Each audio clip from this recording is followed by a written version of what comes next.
Good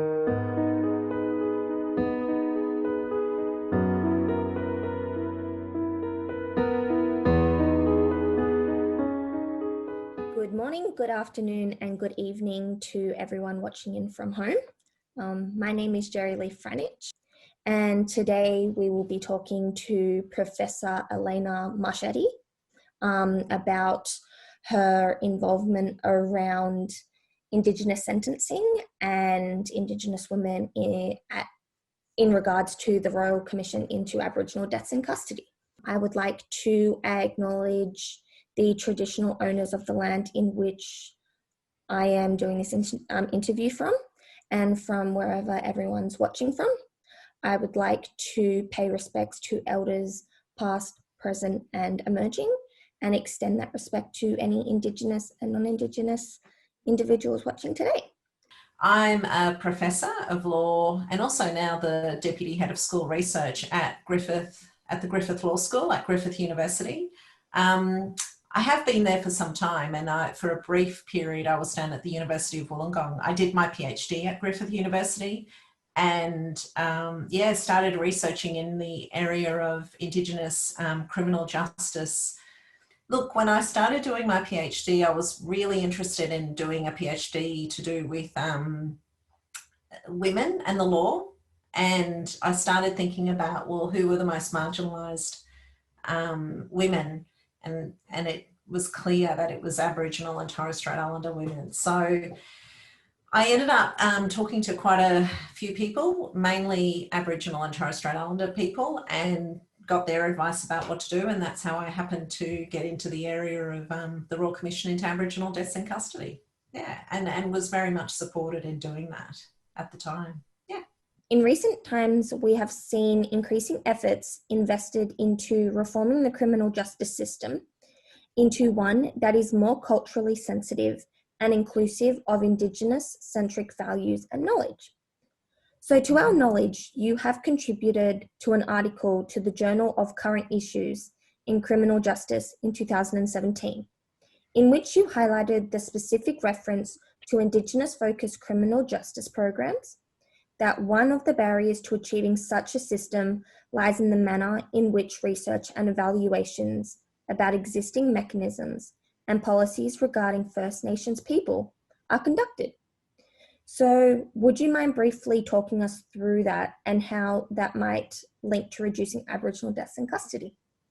One of the last projects, and I'm still finalising it, but that I worked on was a Future Fellowship, an Australian Research Council Future Fellowship project, and that was looking at better ways to evaluate Indigenous-focused criminal justice programs. The research I was doing, which was very heavily qualitatively based, was very found quite positive outcomes, and the findings were quite positive, whereas other research that was being done, which was heavily scientific and quantitative, was finding that they weren't making any difference. And I started thinking, why are we getting two different sets of findings? And so that's what led me to apply for a future fellowship to do with methodologies.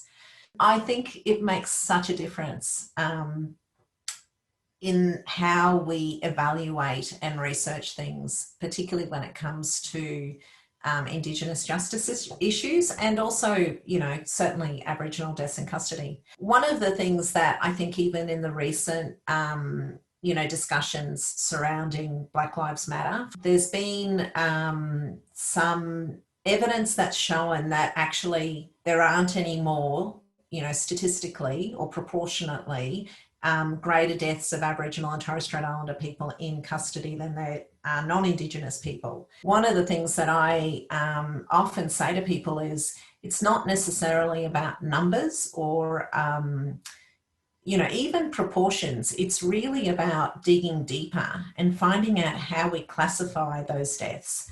So a lot of the deaths of Aboriginal and Torres Strait Islander people in custody, for example, are classified as occurring from natural causes, or even if they're self-harm deaths. But, really, do we know the circumstances that surrounded those deaths? And they may be entirely different to what happened to a non-Indigenous person. And I think what underlies a lot of this is, and I think what's driving the Black Lives Matter you know, the movement here in Australia and certainly overseas is racism. And that's not methodologically often able to be accounted for when we're looking at using a very Western scientific kind of positivist type of methodology. So I guess that was the focus of that paper. In criminology, as you would know, Geraldine, you know, often the focus is very much on individuals and looking at, you know, risk factors and things like that, rather than looking at institutional or systemic factors. And it's just very, very difficult to find the measures that will tell you about whether a system is racist or not, or whether it's contributing to racist outcomes, whether it's contributing to outcomes that create disproportionately different, you know, settings for different people. What Indigenous-focused criminal justice programs are out there at the moment, and how available are these programs to First Nations people? So there's a few. I mean, there's I think quite a large number of them. The only problem is a lot of these really fantastic programs have very limited funding, and to secure funding or to secure continuing funding, they often have to meet certain KPIs. And so the KPIs often don't appropriately capture what these organisations that deliver the programs are trying to achieve or are even able to achieve. But if I'm in the middle of evaluating a program at the Townsville Women's Correctional Centre that's delivered by an Aboriginal organisation called Bindle.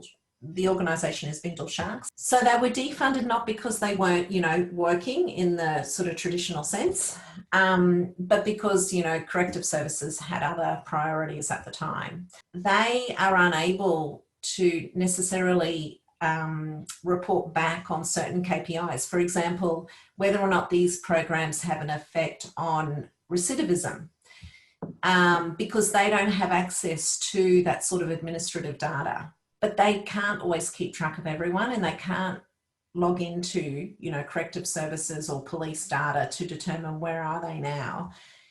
The other thing, so in reporting on that, it's very difficult for them. And also the other point to note is it's really, I think, unfair and also naive, really, to think that one program can have an effect, you know, that much of an effect on reoffending when the women do these programs once. It's not like they, you know, they have ongoing funding and the women are continuously kind of able to engage with the program. And rather than looking at risk factors, you know, or things that might measure deficits, we can look at actually measurements that measure strengths. So we can look at whether the program, for example, is looking at, is improving people's self-esteem. Is it improving their behaviour in prison at the time that they were in prison and doing the program? Is it improving their self-awareness? Things like that. But often that's not what corrective services wants you to report back on. Do you kind of know a reason why corrective services wouldn't want you to report back on that type of stuff? Government is very focused on law and order. They're focused on quick solutions. Saying that a program helps someone's self-esteem is probably something that isn't going to give them answers for the short term. And a lot of my colleagues in criminology will agree with this. It has to do with the discipline as well, and the science of criminology and where that came from. So it didn't come from a critical race or intersectional approach. It came from a very, you know, positivist, social science, heavily influenced by psychology kind of approach. Corrective services had other priorities, and that's kind of why they defunded the certain initiatives. So how do you feel about them kind of thinking about it as other priorities?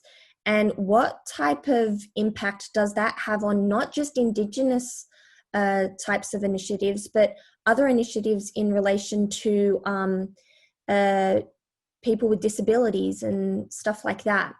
So often the other priorities are about, you know, addressing drug and alcohol problems, or addressing unemployment issues. So trying to offer programs that relate to training of some sort.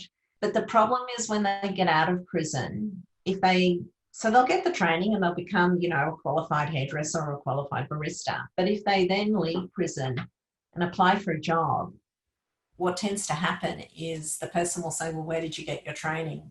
Can you imagine? And, explaining to an employer, well, I got my training in prison. And you can imagine what the response and reaction is going to be. And unfortunately, in the majority of cases, they don't necessarily get employment out of that sort of training. What some of the suggestions have been in relation to those sort of prioritised programs, which are, your economic type of, let's make someone financially independent type of programs and make sure they're a, functioning person that walks out into society without recognising there's a lot of other, complex needs like mental health. And even when it comes to drug and alcohol addiction, a lot of that is linked into mental health, and it could be to do with intergenerational trauma, often to do with, the impact of colonisation.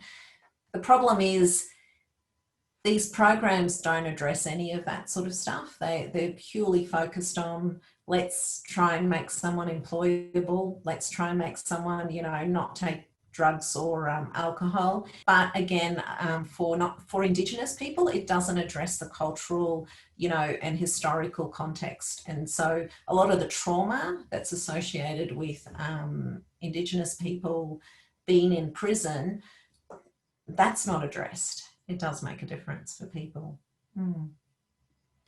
I hope that answers your question. I mean, yeah, you can understand, I guess, and look, maybe it's to do with prisons' KPIs are also linked to those types of, outcomes as well. Like, let's see how many people post-prison can be employed. So I guess that's why they might have those types of priorities. In relation to the kind of programs that we were talking about, how effective are they in relation to the KPIs? And would you mind giving us some figures in relation to them, please? When you use the word effective, it depends on what you mean by effective. Like the same as success, what does success mean? For one person, effective might be that, at one end of the scale, effective is it has an impact on reoffending. Like that'll be considered effective in most people's minds. But it could be, engaging with culture. If there's a program that allows that to happen, that in itself might mean that it's effective. If a person ends up feeling a lot better about themselves and stops self-harming in prison, that in itself might be a good measure of effectiveness, but they might still go out and reoffend at the end of the day. It depends on how you measure how you carry out the evaluation to work out whether or not they're effective. So if you use, for example, a pathways to desistance analysis, which I've done in the past with a colleague of mine, Professor Kathy Daly, we've actually found that actually they are effective, but it's very much a qualitative approach, and it takes a bit of a longitudinal view of what's happening to these people, and also not having a kind of yes, no answer, a binary answer, but looking at a pathway. So, for example, if a person's life is improving, and particularly in that particular type of offending, so we've done this analysis to do with partner violence. So, for example, if a person stops offending in partner violence but continues offending in other things, so it might be traffic offences, or it might be, some other type of assault, which of course is not good.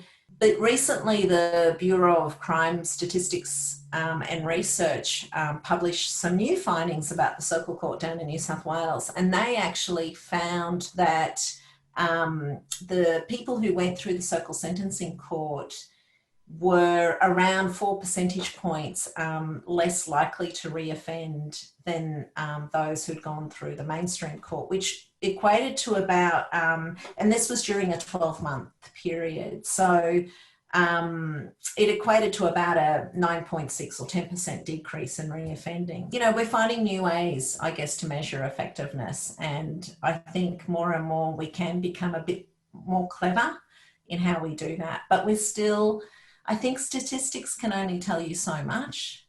But as you know as well, like it depends on how you code certain things. So there's always an element of subjectiveness that goes into any type of, I guess, evaluation. I think when it comes to the criminal justice system, look, I've still observed, I've been in situations where I still see that the values of Indigenous people and their perspectives, they perceive themselves as taking those values into account, but when it comes down to it, it becomes very difficult. And you need a very strong government and a very strong organisation to say this is really important and this is what we're going to do, and be prepared to answer the questions about, well, isn't that, favouring a certain group of people over other people? And it's like being able to say it's justified because of our history.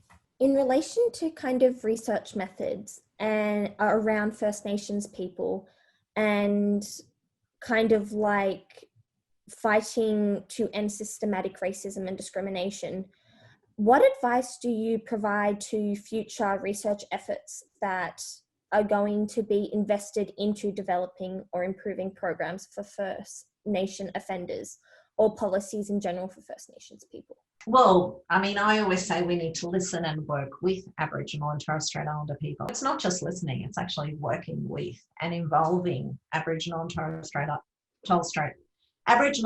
Islander people in the research and in the actual workings of whatever you're delivering.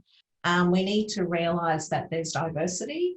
There's a number of groups of people in society that are marginalised, that don't have the same opportunities. So not everything is going to work in the same way.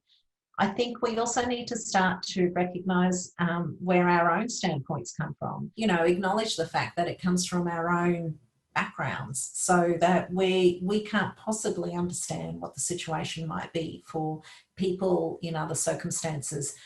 And for Aboriginal and Torres Strait Islander people, for people within that cultural context who have lived a historical kind of life that certainly isn't the same life that I've lived. So how can I possibly be speaking for Aboriginal and Torres Strait Islander people, or be assuming that I know, what's okay or what will work? So I think we just need to kind of get over our own arrogance, get over our own sense of thinking we know everything, and start, speaking and engaging with Aboriginal and Torres Strait Islander people. Thank you so much for taking the time to do this interview. Thank you so much for inviting me, and it was just really lovely to meet you. And I hope it gives people some food for thought and helps in changing things.